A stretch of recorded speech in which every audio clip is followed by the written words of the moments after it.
Ito yung aking overload chicken lugaw. Full pack yan. May carrots, may itlog, may alugbati, may chicken, at saka atay balunan. Good morning sa lahat. Ang lulutuin ko ngayon ay lugaw.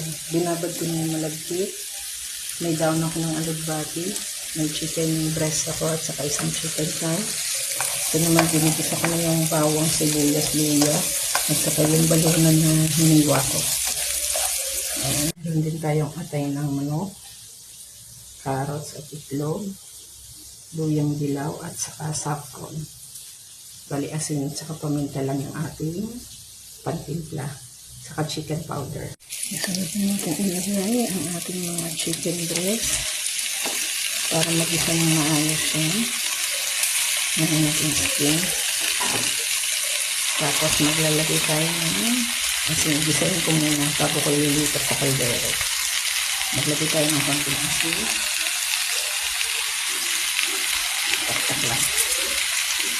Yan. Tapos paminta. Ito yung paminta.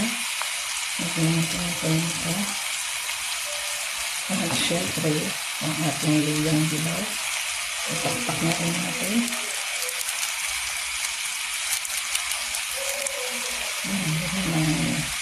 Ayan lang natin yung luto yung manok. Kasi kapag hihimayin ko rin yun para matanggal ko yung laman at maalis yun. Ay kumbaga yung laman lang iwan ko yung mga buto, tatanggalin ko yun. Sama ko lang sa pakulo para malasa. Medyo paus yung boses ko kasi masama ang ating kakuramdam, may sakit. Diba? Pero wala naman akong dami. Okay lang. Balik-balik bago natin ilagay yung malagkit, inahin ko muna iprito itong mga asal. Tapos patanggalin ko lang din sa karan. Para yung mga palambot natin yung balunan at saka yung manok. Tingnan na natin para may lasa lang ng asal siya. Bago natin ilipat doon sa aking nasaredy na tubig. Nagpainit na ako ng tubig. Ayan o, ito sa aldera. Ilipat natin yung mga para may lasa lang. Ayan, nahiwalay ko na yung atay. Next na natin ilalagay itong malagkit na binabad ko for more than 1 hour na. Ilagay na natin siya. Ayan, brown na yung chicken. Ilagay na natin yan. Habang hinintay natin makulo. Kumulo yung ating tubig. Lagay na muna natin itong malagkit. Ayan natin siya mag-isa dyan para may lasa na rin siya. Ayan, lagay na tayo ng chicken powder. Kasi kumukulo na yung ating tubig. I-mix lang natin yung maigi. Ayan, mix lang natin yung maigi. Para may lasa ang ating malagkit. Ayan o. Saka nagpakulay yellow yung malagkit natin dahil sa luyang dilaw. Lilipat na natin ito sa kaldero para mahalo na siya sa ating tubig na pinakulo. Kumukulo na yung tubig natin.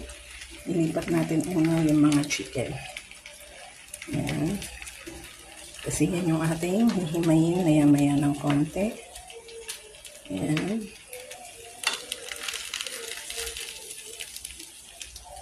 Tapos yung malagkit na.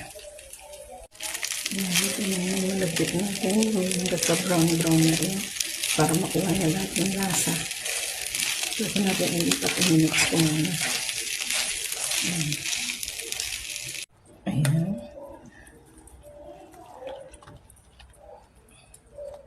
Extra step yung aking paggawa ng pagluluto nito kasi gusto kong malaman yung kung mas manunuot yung lasa ng bawat ingredients ko rito.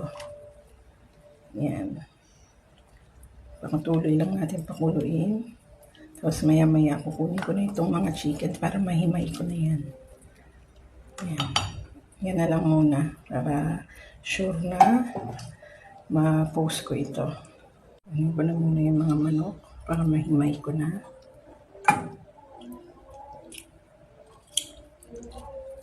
Nilagyan ko pala ito ng konting tinustang sibuyas. Yan, kaya may ganyan yan. Makakatulong yan para lalong bumango. Hulog ko na rin dito yung ating carrots at saka itlog.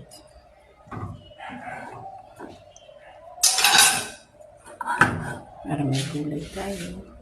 Yan, ihulog ko na yung carrots at saka itlog. Saka yung ating atay. Yan, para sumalo na yan dyan.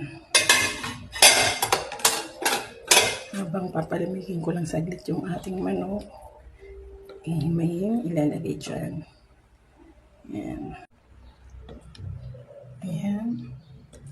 O, diba? Ang ganda. O, ito na ang aking overload chicken lugaw. Lalagyan ko pa ito ng alugbati. Lagyan na natin. Ang alugbati, lalagay na natin.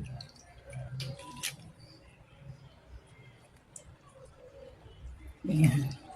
Kaya tinawag ko ito na overload chicken lugaw. Ayan, lalagay pa natin itong saffron. Ayan. Yung pampasarap din yan dyan, yung pampabango.